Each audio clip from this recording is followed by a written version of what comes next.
everybody, welcome back to Spruverse, my scale model universe. People of Earth, welcome to Base Camp. Now, this is a particularly kind of fun episode for me. It's not my normal build show. The next episode coming up after this will be the beginning of the Das Werks U-boat, the U9, and I'm very excited about building that. It doesn't necessarily fit into the fantasy category, but it will for me because of the way I'm going to finish it and weather it. It's going to have a sort of fantastic element to it, not going to be cannon and rivet counted, but I have nothing against rivet counters. I love them. In fact, I think they're very important to our craft and our hobby because they keep us all honest. But welcome, and here we are. Look what's in front of me. It is the EVA Pod, all finished and looking nice and happy on its base. And I'm going to light this up for you because I think that that is one of the benefits of a kit like this. It had a tremendous amount of opportunity to light it, and of course, whether you go with the Tenor Controls lighting kit or you go with Randy Newbert from Voodoo Effects' lighting kit and you augment that with the Yay Monsters, acrylic platforms and his light blocking, or whether you go to Paragraphics and you pick up Paul's photo etch, the entire ensemble of all those things give you a really fantastic finished model. Now, mine is not in a diorama. I talk an awful lot about real estate issues, but at some point later down the line, if I want to add a diorama to this, I certainly can, and it's certainly set up to do that. But anyway, let's go fire her up, and I want to start with sort of showing you this incredible remote. Here, I'll stick it in front of CCAM here. But what I love about this remote, and now this comes from Tenor Controls, tenorcontrols.com. Ralph Tenaglia there is, he's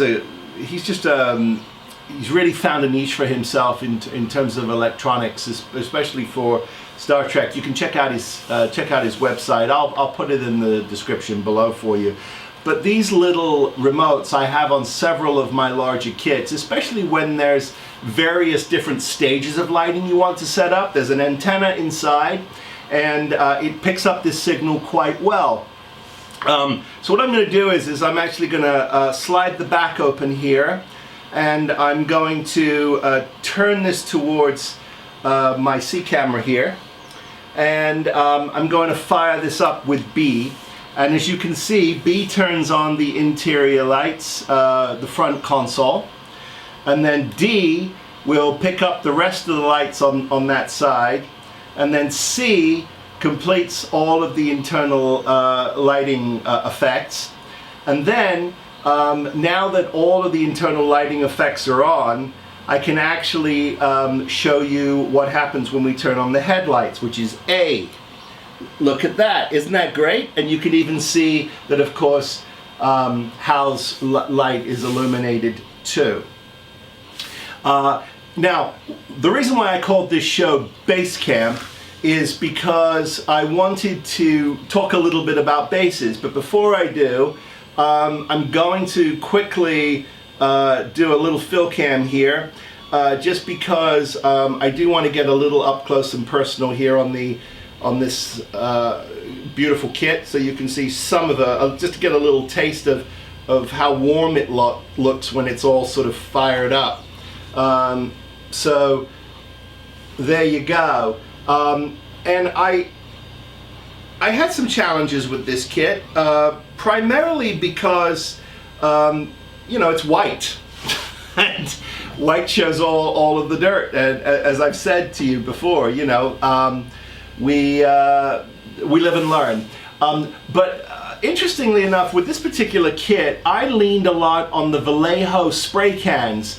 It's the same color that's in their Air Model series. I have it in front of me here so I can show it actually to CCAM.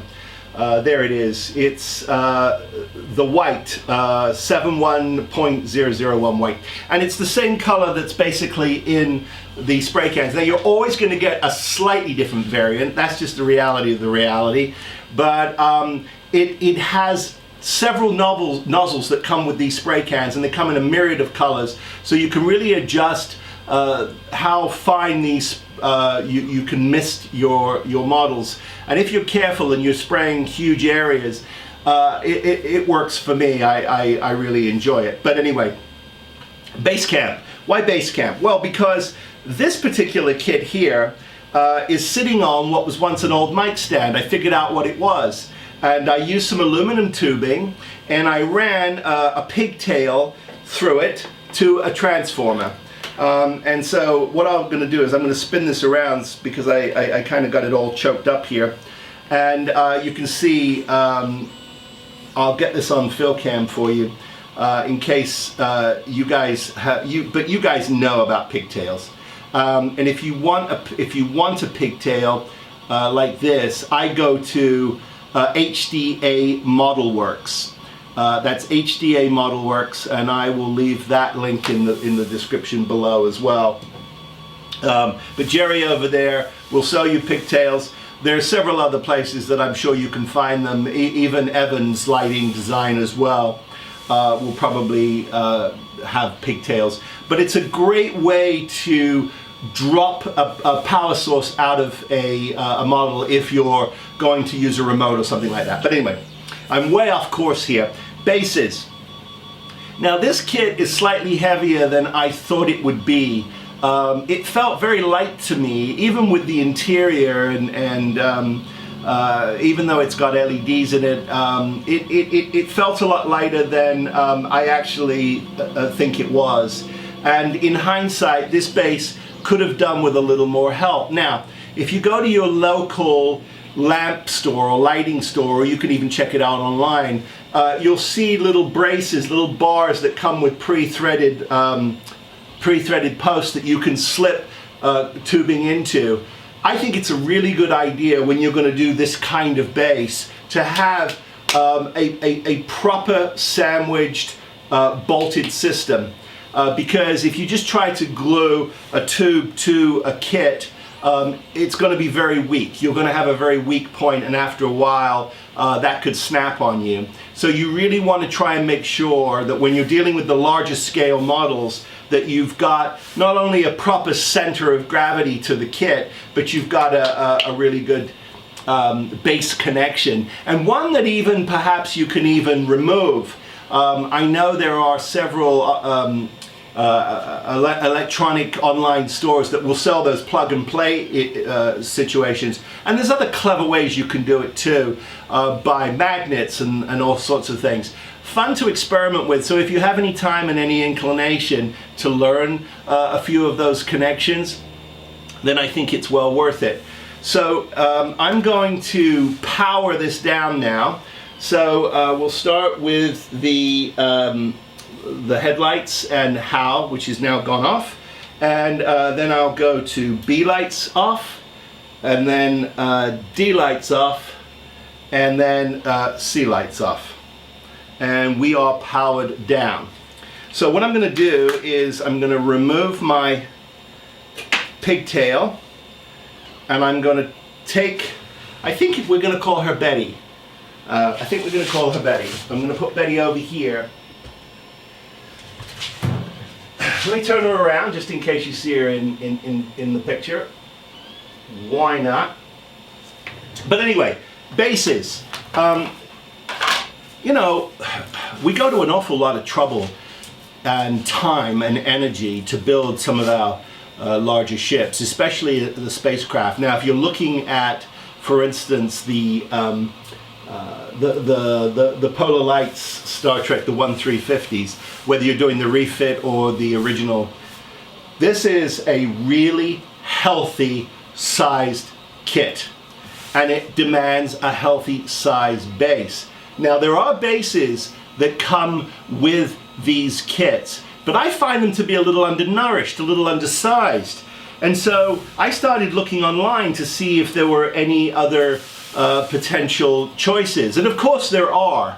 And I'm sure a lot of you know about these too. So This is not a, haha, look what I found. This is more about, hey, the kind of things that I've gravitated to and I think are well worth checking out. The first one I wanted to talk to you about is this baby. This is called a wolf base. Now, a wolf base is from a company called Wolf, and I don't really know if they're still in business. I think they are, but if you contact Jerry at HDA Model Works, I think he can give you some information. But I picked this up several years ago, and here's what I love about this. Now, it's made of an MDF material. It's been lacquered in black, and if you'll notice on the back we have a power jack, and I'll show you that here. We have a power jack. And in the front, we have two switches. We have a main power switch, and we have a secondary switch. And what I love about that is you can, especially for starships where you want several power-up modes, or you want it to be in attack mode or warp mode, and then you want it to be in regular flight mode, you have that choice with this box. Now, let me just say, I'm not in, these people do not endorse me. This is just a product that I happen to like. So you get an MDF top that is lacquered black. Now you could probably change this to some other color. I'm sure you could. You can also, I'm sure, add some transfers or decals to the top of it to give it more of a, a specifically catered look. Whether you're doing a next gen, or whether you're doing a original series or a refit or whatever, I'm sure there's a way for you to print transfers or with a vinyl cutter or whatever you want to do, stencils, paint, and add your own kind of additional look to this, and I think you'll get an even richer look to it. But on the inside, this is really interesting. So you get a stabilized bracket for your post, and I'll show you that here. You get a stabilized bracket, and now not the easiest, it's a little tricky to get your post in here, but again, something from a lamp shop will work just fine. And you can bolt that to the kit, nice and sturdy, and then of course it goes through your top goes on, and it goes up to your kit. You also have a pre-wired junction box for your power in, main power junction to the jack, and then your on and off switches, and then that connects up to this central terminal that will then take power to your kit. And it is it's quite substantial, so I think you're going to have good luck with this in terms of it being a nice sturdy base. I like this. And I'm going to be using this actually for my 24-inch spindrift, which is dangerously close to getting finished, and I will share that with you in another episode. So that is the Wolf box. But now I wanted to show you the pièce de la résistance, because I think this is incredible. Now, before I open the box here, I wanted to share with you, this is a company that I have discovered called Ridge Tech Solutions. Now, they have a sub-business inside Ridge Tech Solutions, and that business is called Nebula Shipyards.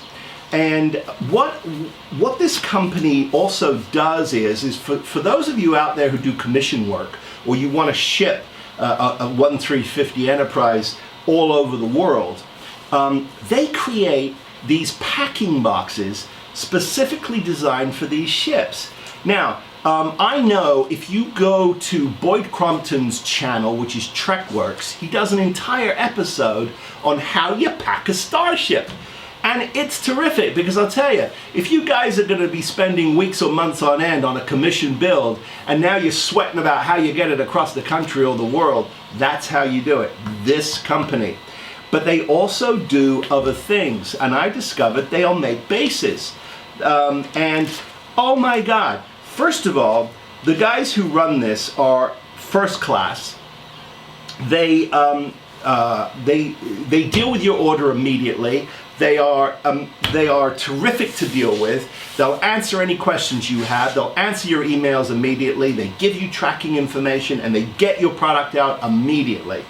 This particular base ran me about $179. Now, before you all go up and your heads explode, let me say, there's a tremendous amount of quality in this, and when I show it to you, you're going to go, there's a tremendous amount of quality in this. And beyond that, you've just spent all this time and energy building your spaceship, and I think this is one of those times where we should splurge or save our shekels and get a base like this. And again, I am not paid to say this. I'm just saying, when I find a quality product that I can endorse, I'm going to do it. And that's a lot of what Spruverse is all about. It's finding those unique and interesting things that I can share with you guys, and we can enrich our community and just have a lot more fun with our hobby. Now, the product engineering development guy who I've been dealing with over there is Tom Eilerman at Ridgetech, and he wants us to know that this comes from Nebula Shipyards. So Ridgetech under Nebula Shipyards makes this base. Let's take a look. So first of all, it arrives like this. It's beautifully packed. It comes tracked, insured, and there's a picture on the front here of which I will show you with PhilCam. There is a picture on the front here of a refit on the base. There it is, and there is their address, Nebula Shipyards. And let me do a close-up of his business card, which comes in the packing material. Here it is. There is their website. And feel free to reach out to them, ask them any questions. I think they may even do some custom work for you too. It's going to cost you a little more money, but wow. You open this box and you just go, wow. I mean, I just went, wow. And on top, you have some parts, you have some rubber feet, you have some screws, you even have a drill bit, guys, for the screws that they supply. Come on, who does that? That's just first class. And I would have to say to anyone out there who's thinking about being in the business of selling aftermarket parts or kits, little things like this go a long way with the hobbyists, guys. Identifying things, labeling things, packing them nicely, and giving us a really first-class set of instructions. Look at this. I'll go through these in a little bit, but it breaks down how the kit is put together. And when you start to break it apart, you realize it's all laser cut foam. But look at that. Tell me we can't do something with that. I think ultimately when this base is finished, I'm gonna maybe Bondo this up or something and put it on the wall. I mean, it's too good to throw away. I mean, in my book. So you have all of this pre-cut foam, and in the center of it, up top, you have this piece here. Now, this is, I kid you not, it's stainless steel. And I'm going to put this box to the side here so that this massive box doesn't take up our world. Now, it's covered in a protective cloth. You can see the back here, and it's beautifully laser cut, and it's all been smoothed and ground, so no one's going to nick or cut themselves. And all the holes are pre-drilled for you. And these are for speakers, obviously. Now, I do happen to know that Tenor Controls makes a 50th anniversary lighting kit for the refit, and I believe they may even do it for the TOS.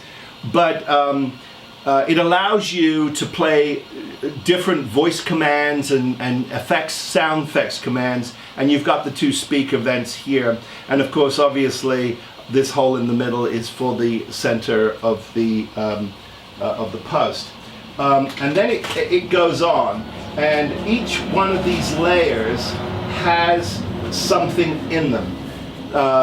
So the top layer has all of this steel in it, and again, all protective covers for the polished side. so that you don't damage anything. All holes are pre-drilled for you, and they are in these protective slots. And then when you take off that first layer, which I am doing here, the next thing you get in the next layer is this thing of beauty. Look at this. Now, this is cast resin, so it's steel and cast resin, but once this is all painted, holy cow, are you going to get something special. And I mean, look at this. So this sits right on top of here. This will be stainless steel on top of this. Your post pre-hole drilled is already in. Now you may want to go all the way through with that and then bolt it from the back. I think that's probably what I'm going to do. And then you've got a pocket here, or a side cut, which is for all your switches. It gets better. If I flip this over and show you the back, we have all these various different compartments for your motherboard and your electronics, as well as a battery if you wanted it to, or if you want to go out directly to a main power source, you've got that jack right there, all pre-drilled. So plenty of channels for your wires to go in, a beautiful sort of pre-seated, everything is cast in resin here, but with hot glue you attach your motherboards and your control boards to these surfaces on these little feet, these lifts, and so air will get around it and you are good to go. That is just a thing of beauty in my book. Now I'm going to put this back, but I'm going to keep on going with the layers here, because again, the way he packs these is just extraordinary. They also supply, believe it or not, I kid you not, this is all for the same price, speakers. So these particular speakers are obviously, they are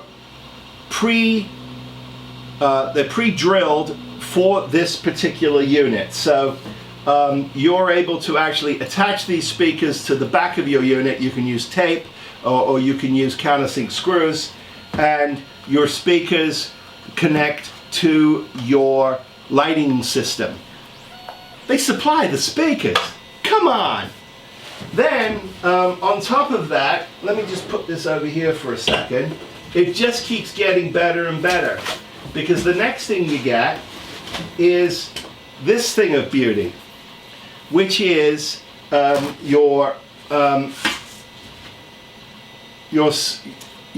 it's called your second layer bass and speakers. So if I go to the back here, it will where is it? Oh, it's on the front. Here it is. It shows you exactly what you get. This is the cover for the bottom.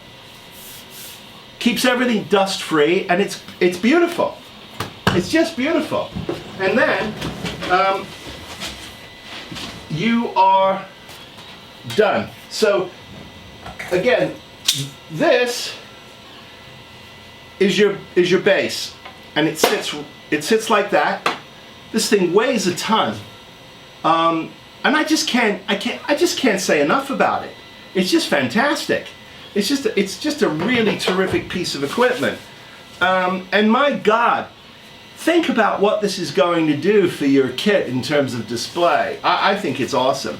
And again, here you can see, I'll push this to a side for a second, from Nebula Shipyards. It's a packing list. This is good for the 1350, so you can use it for your TOS or you can use it for your refit. Either one, it's fine. It shows you how it's packed. It shows you what you get with it. And it's just a thing of beauty. And then it shows you how to place your tenor controls phasers and the mega board for the original series. It shows you how where it all fits and sits in. And so it all goes in that beautifully. Now, you don't have to use Tenor Controls Electronics. You can certainly use Randy Newbit's at Voodoo Effects. You're just going to use a little hot glue, and you may have to just augment a little bit with perhaps some little feet with some styrene or something, and you'll be good to go. The most important thing is just to get air around the boards, obviously. And it shows you all the master details of what you need to put this together. I am absolutely chuffed with this, and that's why I called this episode Base Camp, because if you're going to do one of those 1-350s, guys, I think you should really seriously consider this. So there you have it, the reveal of the EVA Pod finished in all of its glory. I will be posting a complete set of photos on my website, which is spruverse.com. You can follow me at Instagram. I'm at Spruverse, and of course here on the channel. If you've just discovered me, please like and subscribe. It means an awful lot to me. And for all of you who are sending such incredible questions and comments, I am so grateful to all of you, and I can't thank you all enough for your kindness and your support for the channel as we grow. But hey, next time you see me, we're going to be diving, no pun intended, into our U-boat from Das Werks, and I'm very excited about that because it's been a long time since I've done something of this genre, and it's going to free up the old head and perhaps even get me into the spirit to finish that 1-200 Titanic that's behind me before we hit the 200th anniversary of its sinking. So there it is, guys. I hope you've enjoyed this. It's been a lot of fun for me to share this stuff with you, and I will continue once in a while to bring you updates on things that I've discovered or things that I'm using here on the channel. But until we meet again, please be well, stay safe, get that jab or vaccine if you can. Lots of love to everybody out there. Build something, and I'll see you next time. Take care, everybody.